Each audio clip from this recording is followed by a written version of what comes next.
a band of hired killers. I was in the Australian Army and I was kicked out. From the burning sands of northern Africa to the jungles of South America. Whenever the odds are long and the battle fierce, the French Foreign Legion has been called into action. I think they are more disposable. They are ready for death.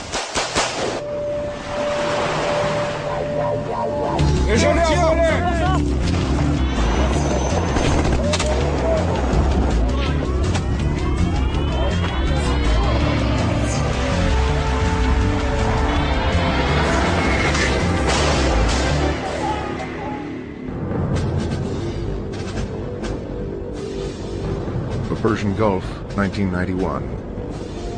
An Allied coalition unleashes Operation Desert Storm.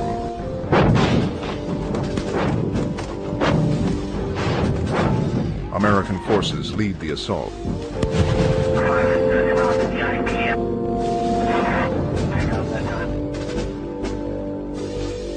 100 hours later, the Iraqis are defeated, and Kuwait is liberated.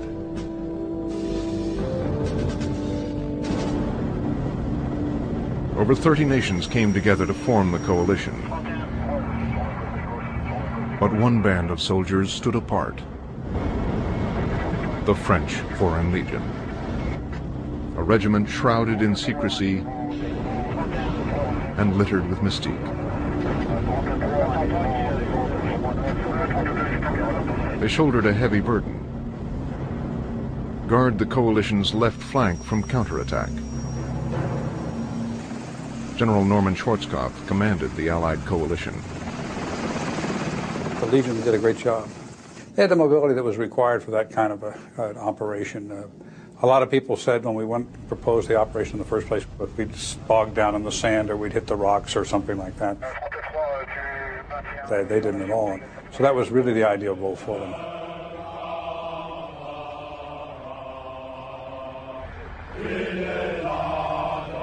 Few know the Legion still exists.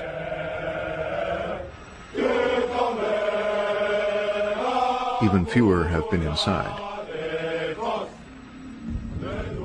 Since its inception nearly 2 centuries ago, the Legion goes where a legionnaire is most needed. They're part of the regular French army. But no one holding a French passport is allowed to join. Only foreigners can enlist. And once you're in, you may not make it out.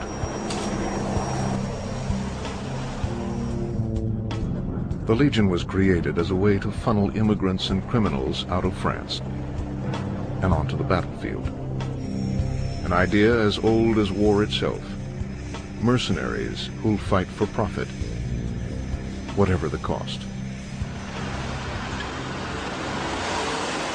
In a quiet town in the northeastern United States, Thomas Kadish goes about his daily routine. For 2.5 years, he's worked as an auditor for a local oil company. His weapons today are calculators and computers, but they weren't always. Inside, Thomas hides secret memories of times past and battles fought. From 1980 to 1985, Kadish served in the French Foreign Legion. By the time he joined, he'd already spent 4.5 years in the U.S. Marine Corps. When being one of the few and the proud lost its edge, he went looking for something more adventurous. When I joined the Legion, I didn't know whether or not I'd lived through the 5 years. My goal was to be a mercenary. Life expectancy of a mercenary isn't very high. I figured my life expectancy as a legionnaire would be about the same. Today, more than 8,000 men from over 130 countries serve in the French Foreign Legion. Chinese, British, Australians, Finns, Americans. Colonel Bouquin is the commander of the Legion's elite 2nd Parachute Regiment. There's only one difference between the French Foreign Legion and the rest of the French army. It is the fact that we accept foreigners. For everything else, it is almost exactly the same. The same rules, the same equipment, the same weapons, the same vehicles, the same structures, same organization. With one exception.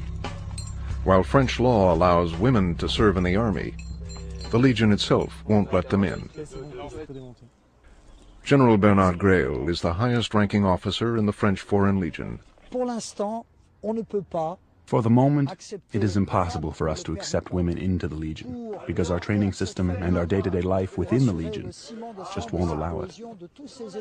To make this family work and create a cohesive unit from this group of foreigners, we have to place everybody into a big bowl, close the lid, and shake it around. And like they do in other countries, we can't separate the men from the women. Each man is here by his own choice. Formation par groupe successif en avant. Some are on the run. Others seek a challenge. Most crave adventure and hear the calling of the warrior.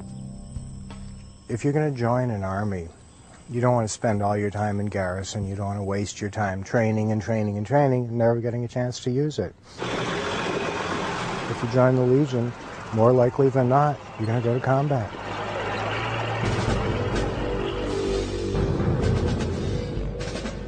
This is where their story begins.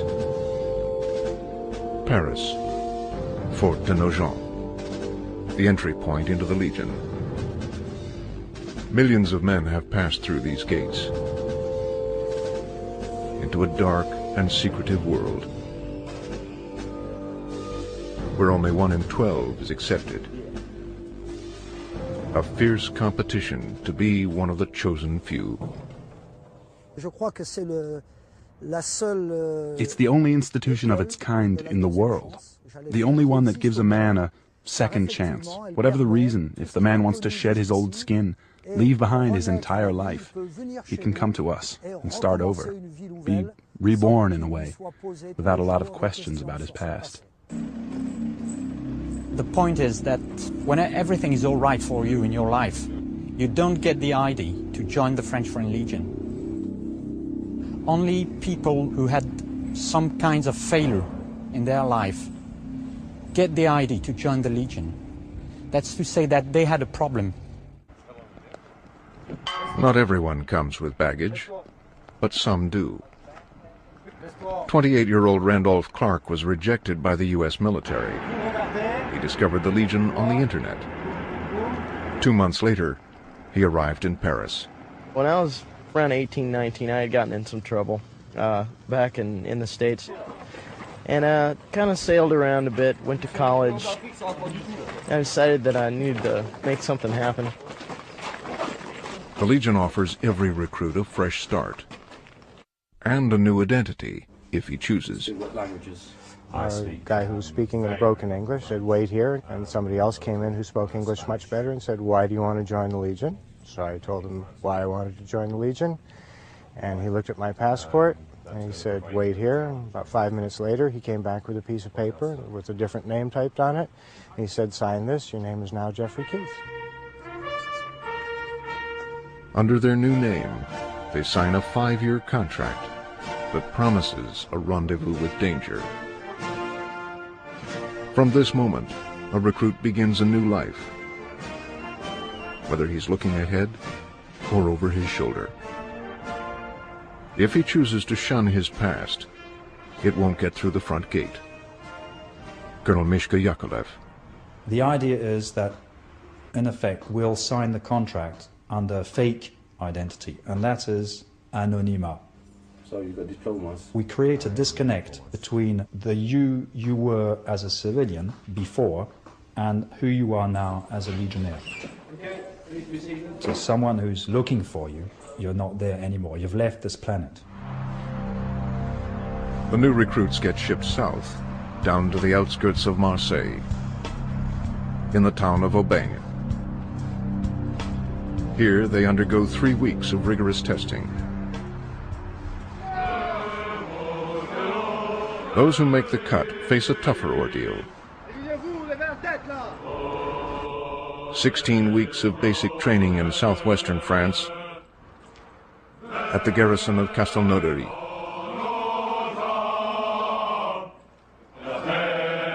Few recruits know what goes on here, but the rumors alone drive some away.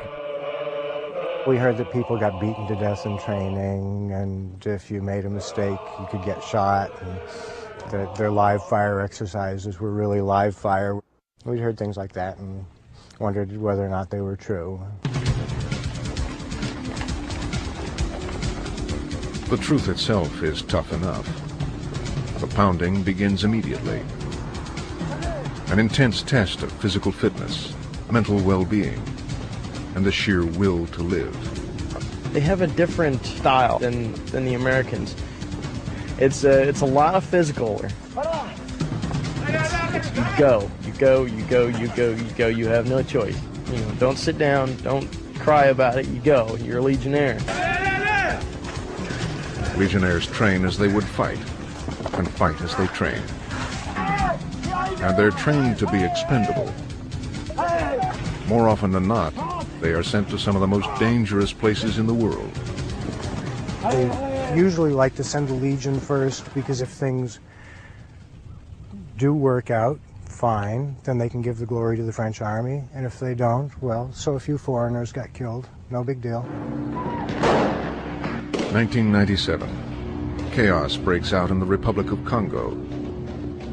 Thousands of Europeans are trapped in the middle of a civil war. Most European governments stand silently in the wings, too nervous to intervene. But the French have an option the others lack. An army of foreigners willing to fight for France, or die trying. I think they are more disposable. They have accepted to give their life for their new family. They are eventually ready for death.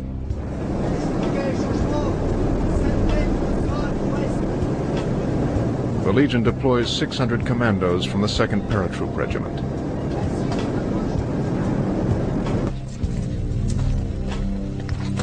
On the ground, they encounter the legacy of France's colonial past. Anti-French sentiment on both sides makes the Legionnaires targets themselves. After days of attacks and counterattacks, they round up the foreign nationals and shepherd them to the airport. One Legionnaire is killed. 5 others gravely wounded. Ian Lawson is a 13-year veteran of French Foreign Legion. We evacuated 6,500 people over there in just under 2 weeks. Some refused to go in to do the job. They said it's too dangerous. We were asked to do it, went and we did the job. Showed the world that we could do it. But that's the way it goes. That idea is drilled into every recruit at Castelnaudary. Once the order is given, the mission is sacred. And it will be accomplished. But at what cost?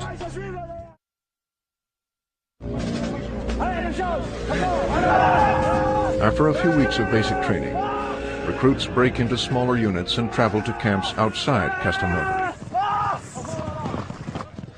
A 20-minute drive to the north is a secluded French Foreign Legion installation known as the Farm. The recruits suffer together as a team. The training methods aren't sophisticated. Exposure to cold, not enough food, not enough sleep. Being an American, I was used to eating a normal breakfast. Breakfast in the Legion is a small piece of bread and a cup of coffee. And you don't get to eat anything until about 9 or 10 o'clock in the morning. You're always running a food deficit, so you're starving to death constantly cold. When the Legion was created in the early 1800s, it quickly gained a reputation as a band of gritty loners and rebels, molded together into a single warrior unit. They fought around the world, from Mexico to Morocco. Along the way, they developed a fierce pride and a set of grim traditions. One is known as March or Die. When the Legion was in the desert, they would march places together, and if you lagged behind, there were always rebels hiding, watching your every movement, waiting to kill that lone, weak person. So if you didn't march, you died. Soon enough, some are desperate to stop. A handful desert every year. Those caught may suffer beatings and imprisonment.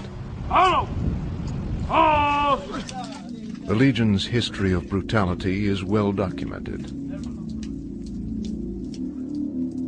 but also well hidden. It's about teamwork, an esprit de corps, to create the kind of soldiers who'll stick together in the face of anything. The Legion has a motto, Leģio Patria Nostra. The Legion is our homeland. You give up all your ties to everything else and you swear allegiance to the Legion. The force of the Legion is that we are all here, united for the same cause. Different cultures, different traditions, different religions, different colors, and different mentalities.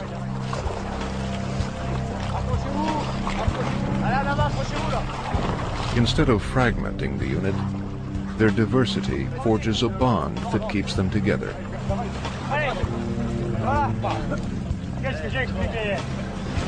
After a while, nationalities fade away. It's first month, you're an American. But after a while, once we get to know your comrades, then that fades away. You're no longer an American. Since the Legion has 100-odd nationalities serving, it can draw on the experience of just about every nation in the world. So rather than having a unique way of doing things, the Legion can provide 100 different ways of doing things. Another force bonds the soldiers together. Rangers.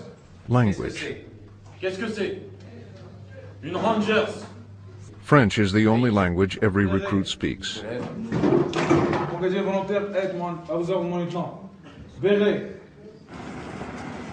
Many arrive not knowing a single word. He simply showed up at the door, wanting to be a Legionnaire.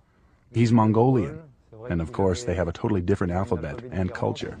C'est une Rangers. Répétez. C'est une Rangers. We took him in just like the others, but of course it's hard because we've never had a Mongolian, and our two languages are so different.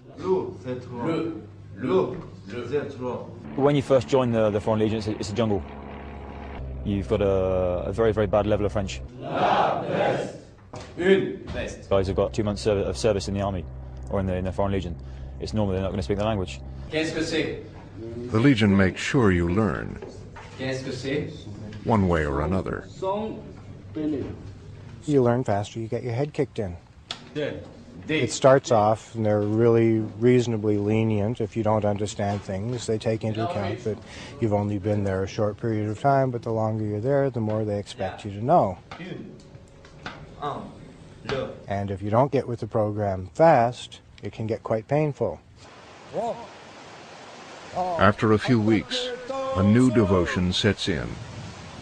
A devotion to the Legion itself, above all else. 1962. After a bloody decade of war, France reluctantly grants independence to Algeria, long a French territory and a Legion battlefield. Forced to leave thousands of Legionnaire graves behind them, the Legion felt betrayed and set in motion a coup d'etat. Their plan? To assassinate French President Charles de Gaulle. A Legionnaire sniper was chosen and sent to Paris. Ultimately, the plot failed.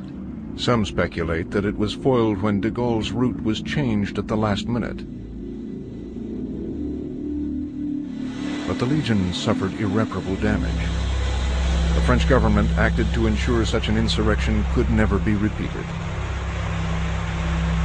The elite 1st Parachute Regiment was disbanded, and another created in its place. It was moved offshore, far from the seat of government, but well within the sights of the French army. They realized that the Legion itself, as an independent army, could be very dangerous to the French government. So what they did was they brought it under the auspices of the French army itself, whereas prior to that the Legion was totally independent. Today's recruits enter a Legion far different than that of a half-century ago. It's very important to keep the Legionnaires training all the time, to keep them busy, because we're used to say that a Legionnaire who is not working is a Legionnaire able to do mistakes.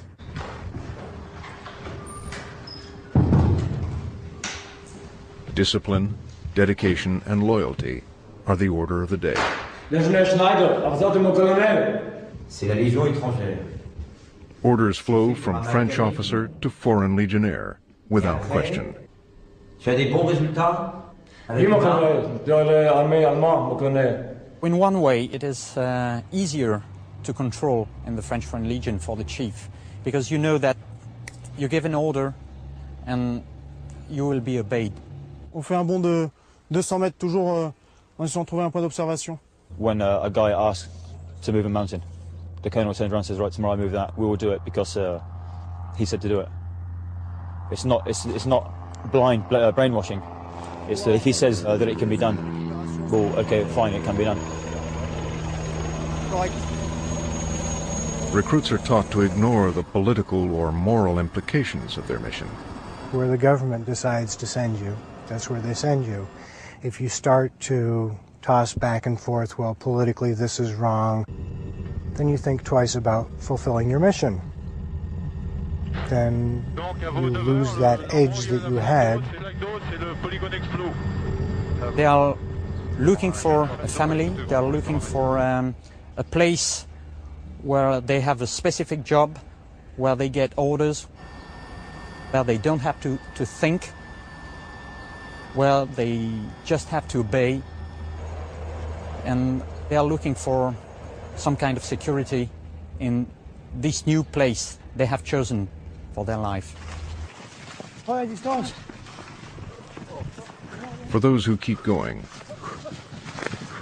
a proud moment awaits at the finish line. After 1 month of basic training, the recruits are considered legionnaires, fit to wear the képi blanc, the Legion's trademark white hat. Légion! It's a proud feeling when you put on the white hat, and it's an exclusive club, very exclusive club. Very few people wear them. Nous promettons de servir avec honneur et fidélité. Once you become a Legionnaire after that 1 month period of time, then the training really starts. Then they can get tough because you've shown you can make it through that first bit of training, the basic indoctrination. Beyond that, then they have to teach you everything that's involved in being a Legionnaire from day to day. It's all in preparation for what lies ahead, as they move into the real world with real battles, in some of the most unforgiving conditions on Earth.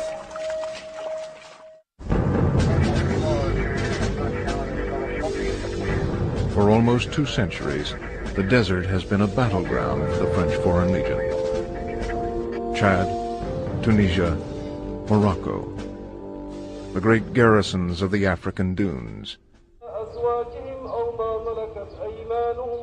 Once legionnaires pass their 4 months of basic training, they may wind up here, Djibouti, one of the hottest countries on earth.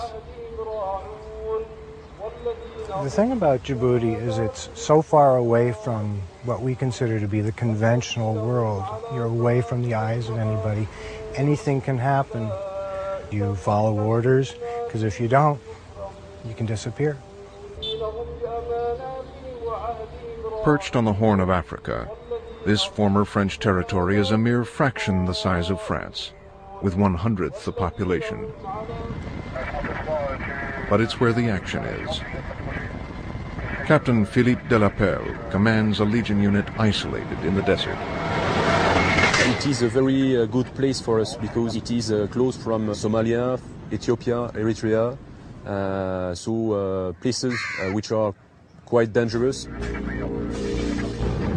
The Legion has come at the request of the Djibouti government to guard the borders and thwart terrorists looking for a new home. 11, 12, 13 en avant. Direction, plein ouest, pointe à atteindre, entrée ouest de Tadjoura. Itinéraire. It's difficult, dangerous work. Out here they have a saying. 12, 12, ici 10, parlez. Only 3 things can live in this desert: snakes, scorpions, and French legionnaires. To learn how to survive in these extreme conditions, new legionnaires hit the beach at Arta Plage, the desert training center, home to the Legion's 1-month graduate course of the sands. I think training in the desert is very important for us. The French soldiers are numerous in Africa, and we have to know the specific conditions of fighting in desert.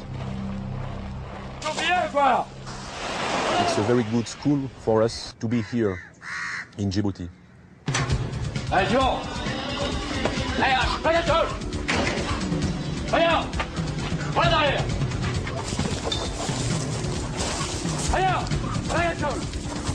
Rien! Gauche droite! Gauche droite! Early each morning, legionnaires like Wolf Graham awake for desert commando training. Gauche droite! Gauche droite! Football! I'm expecting a physical effort. I want to find out how much I'm capable, mentally and physically. And of course I'm searching of adventure. Even at 6 a.m., the mercury climbs above 100 degrees.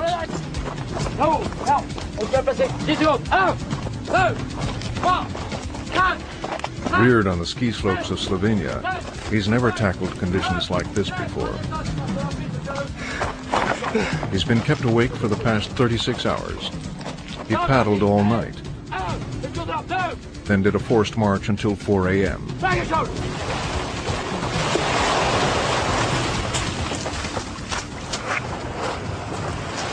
It's difficult to prepare for a challenge like this. It's one time, it's the last, I hope. Legionnaires pride themselves on their camaraderie, but they also learn to function as an army of one. Like all elite units, they master hand-to-hand combat, using whatever's available. The subtleties of the knife and the garrote. We're not special force. I think that is where we have an advantage.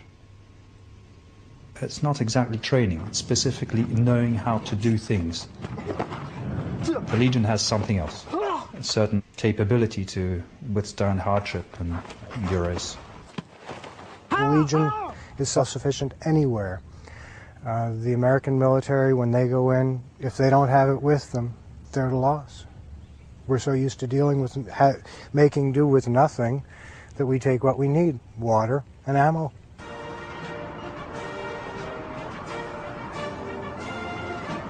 Time and again, the Legionnaires have tested their capacity to survive against all odds. 1954, Indochina. After an epic 56-day siege, Legionnaires surrender at Dien Bien Phu. It's the beginning of the end for the French in Southeast Asia. After nearly a decade of war, 10,000 Legionnaires have perished. But for those who fought on against overwhelming odds, it was a part of something ingrained into every Legionnaire, the notion they would rather die than surrender. He wants to give absolutely everything to the Legion. In the worst battle situations, that's where a Legionnaire truly shows himself.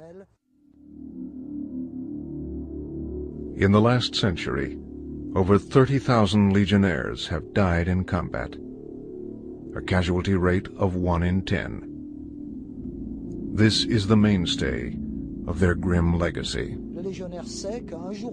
A Legionnaire knows that one day or another, without wishing it, he may not come back from a mission. I think that they all have this understanding. There's a famous French general, General Négrier, who said, "Vous êtes légionnaire pour mourir, je vous envoie où l'on meurt." You're a legionnaire to die, I'll send you where you can die. When you join the Legion, death is just another one of those things that happens. It's accepted. You got to be aware of you could go to another country and fight and die for a different country. And for me, that was a chance I'm willing to take. In an era of burgeoning civil war, the Legion is more active than ever. There is always the chance that we'll be called into, as it's happening now in Afghanistan. We've already operated in Kosovo. There's a chance we might be called into Macedonia. Our company has already operated in Chad. And the Legion throughout its history has always operated in any hotspot in the world.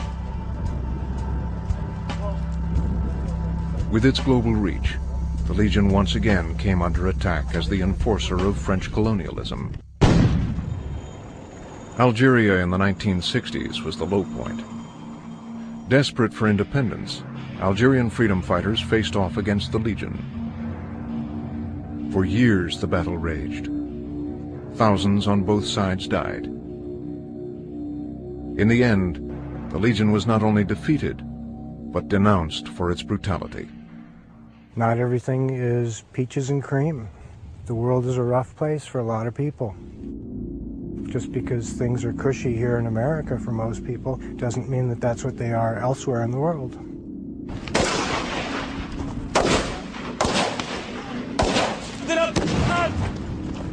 When you have a jungle out there, sometimes somebody's got to go in and keep things in order. And it's not always easy to keep things in order. Sometimes certain measures have to be taken. The Legion continues to play a major role in supporting French interests around the world. The Legion is always doing something, somewhere. Right now, there are probably half a dozen operations going on in the world involving Legionnaires that you'll probably never hear about. Places like South America,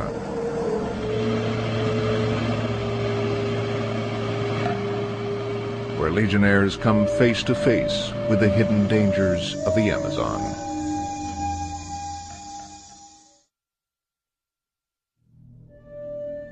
Dawn in French Guiana, an ocean away from the Eiffel Tower,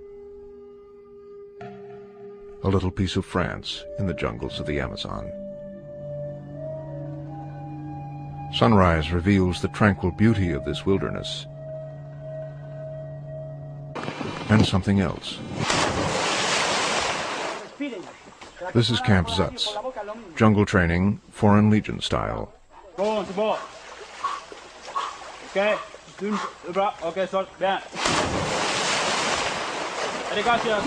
Armies from around the world come here to train. Only the Legionnaires keep coming back. Fergal Keating is a jungle warfare specialist, nearing the end of his second 5-year contract. He's come here to pass on all he knows about survival and combat under extreme conditions. How hard is it here in the jungle at the center? It will depend on the attitude of the student, if he's strong-minded. The jungle is where the strong become weak and the weak become strong. It's a very good test of character builder. As in real combat, there's no safety net here. Accidents are just another part of Legionnaire life. If you train hard, there are a few casualties. It's a real risk. And if you die, well, that's one of those unfortunate aspects of training. We send the Legionnaires out into the jungle to live, survive and fight in this environment. Basically, they will have to live off the land. We'll put them more or less through a tough time, but we won't really annihilate them, if you like. The jungle itself will take care of that. The thing that makes a Legionnaire tougher than any other soldier in the world is it's a mental toughness. You have to be able to deal with harsh situations, crude surroundings, everything being tough, and you have to have the attitude that you're going to be tougher. Malaria, dengue fever, yellow fever, just a few of the natural hazards. Major Marco Berti is a Legion doctor assigned to the regiment in French Guiana.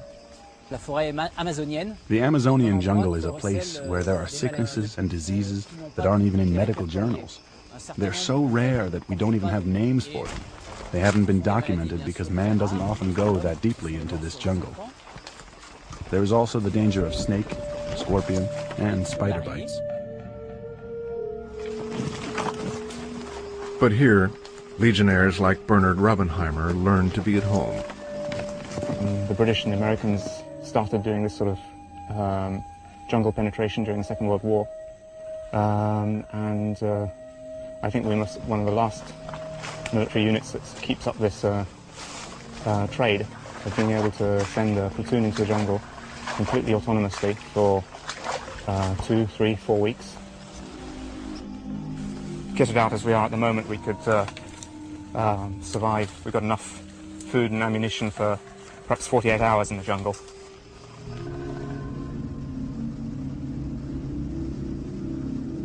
Out here, the Legion has 2 missions: to protect this French territory against smuggling and drug running, and to guard the European Space Agency's Ariane rocket program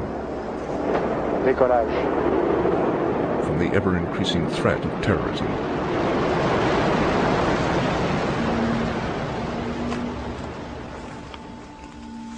Our company in particular has the ability to go pretty well anywhere in the jungle, so the regiment has a serious role in guarding the site and just keeping a military presence.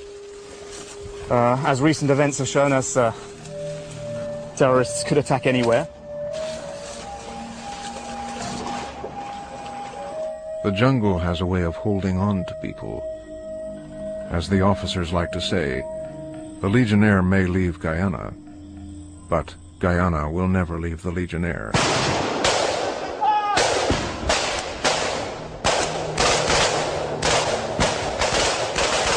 He will get out of the jungle after 3 weeks of an operation. He will be a changed man. Just to say that, he will be a very changed man.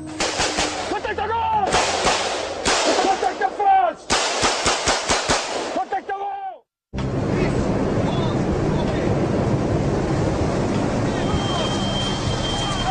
If there's an elite unit of the French Foreign Legion, it's the paratroopers who make up the Airborne's 2nd Regiment. Based on the island of Corsica, just off the coast of southern France. These men are the best the Legion has to offer. Here at Camp Rafale, 1,100 legionnaires and 60 French officers hone their skills to a fighting edge. Their reward? The top combat assignments in the Legion. There's nobody in the regiment who doesn't jump. Everybody has to jump. If you're a clerk, if you're a cook, doesn't matter what you do, you still jump.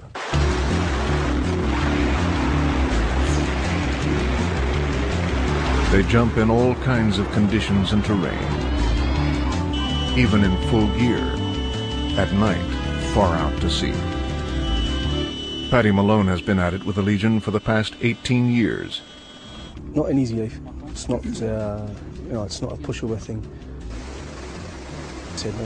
We're soldiers, professional soldiers, trained to do a professional job. The action begins at 15,000 feet, and the training ensures they'll be ready when the real battles come. With hundreds of jumps to their credit, they're the masters of free fall. I would compare us to any other parachute regiment in the world. We can keep up with them, no problem. Rapid insertion is the backbone of special operations, like those conducted in the world's war on terror.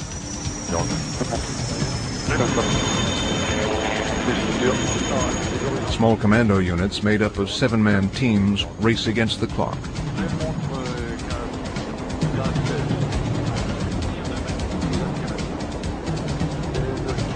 From insertion to extraction, they have only 11 minutes to complete their mission. The key is to be swift, silent, and deadly.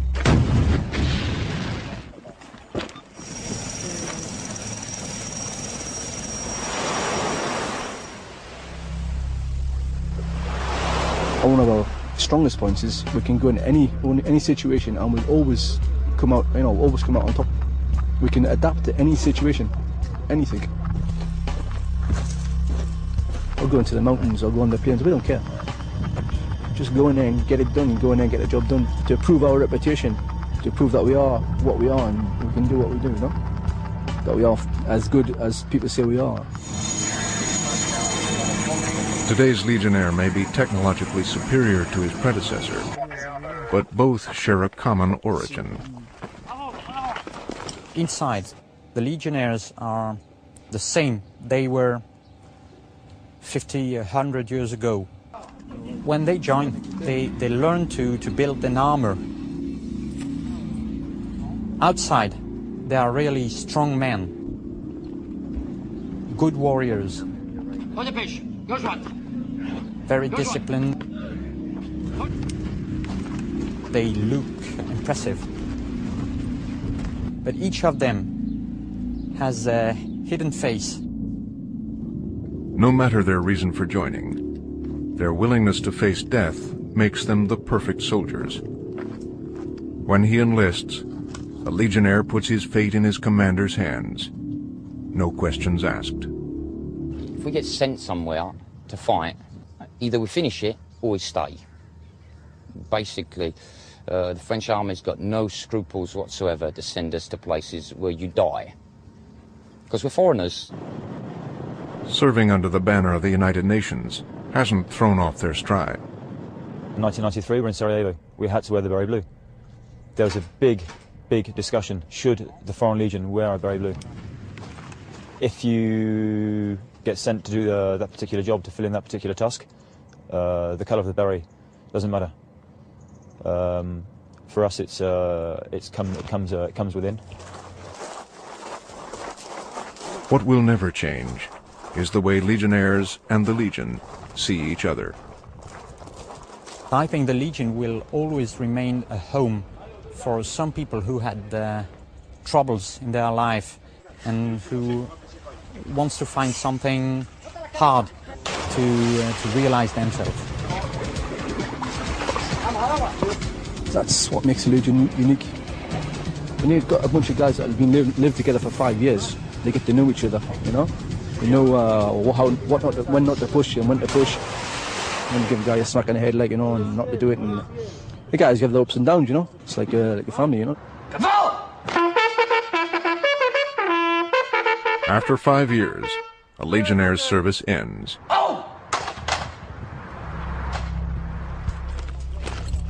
Chances are, he's gone through combat. If so, odds are 1 in 10 he didn't make it out alive. If he survives combat and serves out his contract, he's free to leave. Before he does, he has a choice. Take back his old identity, or keep his Legionnaire name with a new French passport. Thomas Kadish decided to go back to his old self. With his identity restored, he returned home and eventually married. But his years of service in the Legion took their toll. Where you served for 5 years under a different name, suddenly you become, once again, the person you were before you began.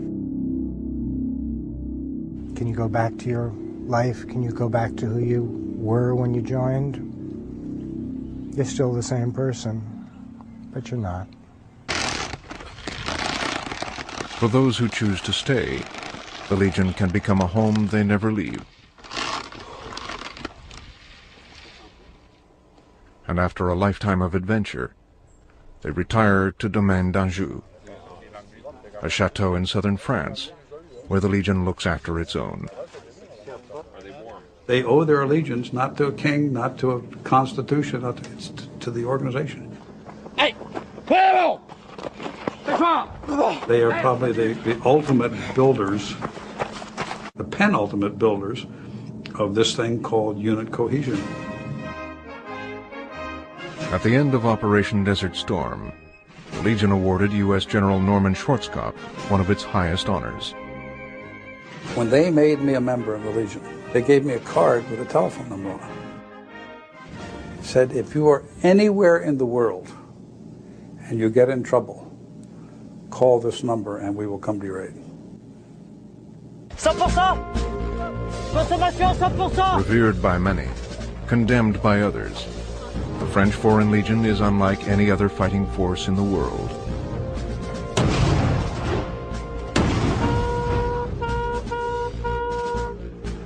An army within an army. A depository for the world's misfits, adventurers, and romantics. Legionnaires live by a code of honor, based on discipline, solidarity, and respect. They fight for France, but swear allegiance only to each other. They're holdovers from a simpler time. Warriors first, countrymen last, fighting together until the bitter end.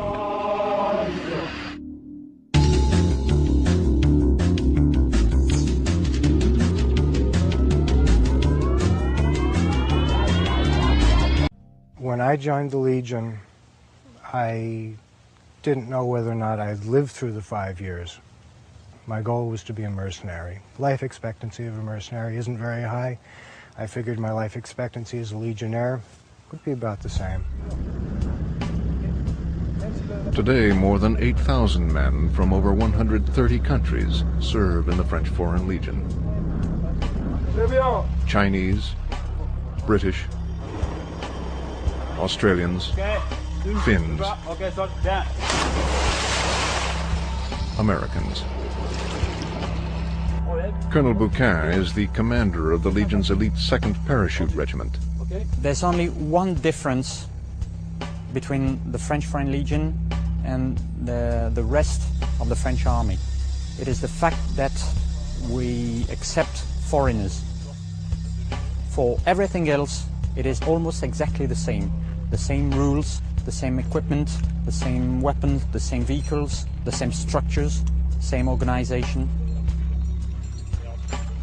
With one exception. While French law allows women to serve in the army, the Legion itself won't let them in. General Bernard Grail is the highest-ranking officer in the French Foreign Legion. For the moment, over 30 nations came together to form the coalition. But one band of soldiers stood apart: the French Foreign Legion. A regiment shrouded in secrecy and littered with mystique.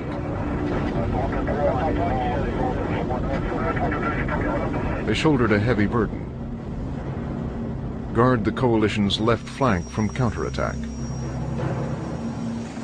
General Norman Schwarzkopf commanded the Allied coalition. The Legion did a great job. They had the mobility that was required for that kind of an operation. A lot of people said when we went to propose the operation in the first place, we'd bog down in the sand or we'd hit the rocks or something like that. They didn't at all. So that was really the ideal role for them.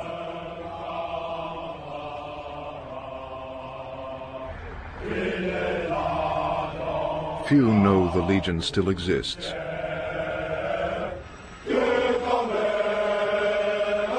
Even fewer have been inside. Since its inception nearly 2 centuries ago, the Legion goes where a legionnaire is most needed. They're part of the regular French army. But no one holding a French passport is allowed to join. Only foreigners can enlist. And once you're in, you may not make it out.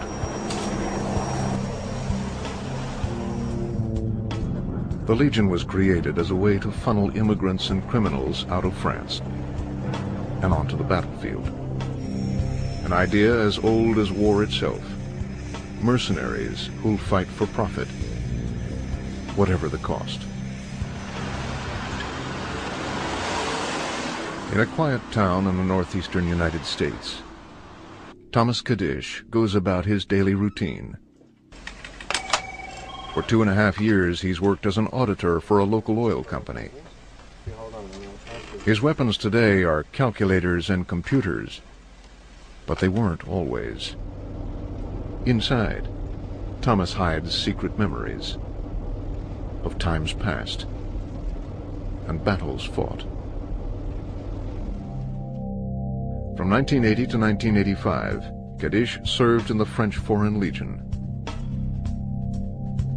By the time he joined, he'd already spent 4.5 years in the U.S. Marine Corps. When being one of the few and the proud lost its edge, he went looking for something more adventurous. It is impossible for us to accept women into the Legion because our training system and our day-to-day life within the Legion just won't allow it. To make this family work and create a cohesive unit from this group of foreigners, we have to place everybody into a big bowl, close the lid, and shake it around. And like they do in other countries, we can't separate the men from the women. Each man is here by his own choice. Formation par groupe successif en avant. Some are on the run. Others seek a challenge. Most crave adventure and hear the calling of the warrior. If you're going to join an army, you don't want to spend all your time in garrison. You don't want to waste your time training and training and training and never getting a chance to use it. If you join the Legion, more likely than not, you're going to go to combat.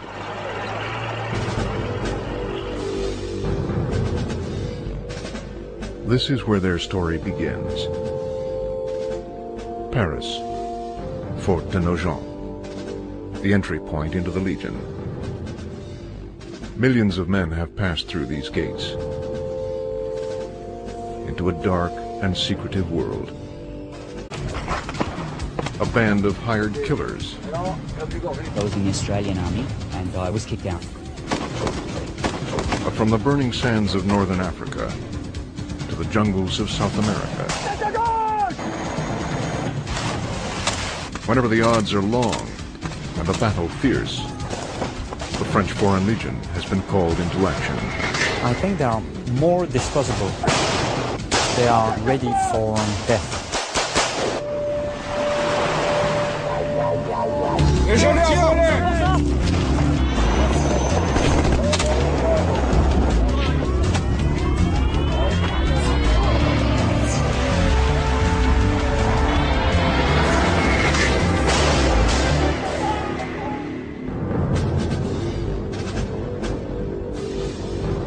Persian Gulf, 1991.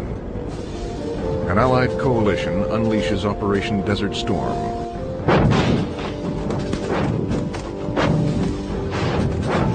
American forces lead the assault.